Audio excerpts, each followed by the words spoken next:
Tinatayang nasa 72 milyon at 500,000 pisong halaga ng fully grown marijuana plants ang pinuksa ng mga operatiba sa isang maigting na operasyon sa Mount Balitok at Mount Chalimuno, Saklit sa Danga Mountain Province.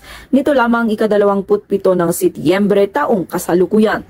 Ayon kay Police Colonel Sibley Dawige Jr., Provincial Director ng Mountain Province Police Provincial Office, naging matagumpay ang operasyon sa pagsisikap ng pinagsanib na puwersa ng mga pulisya sa pangunguna ng Sadanga Municipal Police Station, Provincial Intelligence Unit at Provincial Drug Enforcement Unit, Mountain Province Police Provincial Office, 2nd Mountain Province Provincial Mobile Force Company, Regional Intelligence Unit 14 at PIDEA Mountain Province.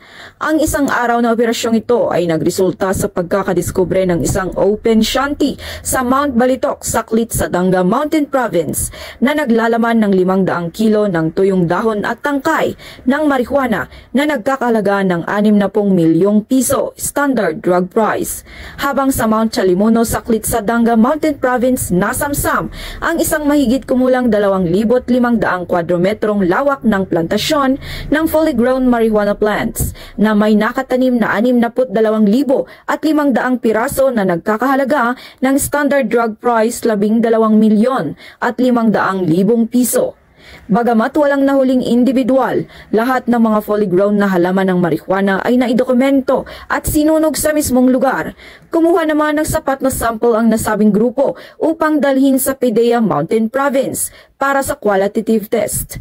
Patuloy naman ang masusing investigasyon ng mga otoridad upang matukoy ang mga nasa likod ng illegal na aktibidad na ito. Samantala, nagpapasalamat si Police Colonel Dawige Jr. sa mga operatiba sa kanilang dedikasyon at pangakong susuportahan sila upang mas lalong maging epektibo ang kanilang kampanya laban sa illegal na droga.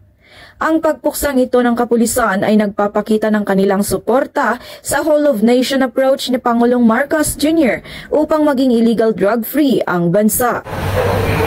Mula dito sa rehiyon ng Cordillera, ako ang inyong PNN correspondent, Patrolwoman Josabel Moyaw, alagad ng batas, tagataguyod ng Balitang Pulis.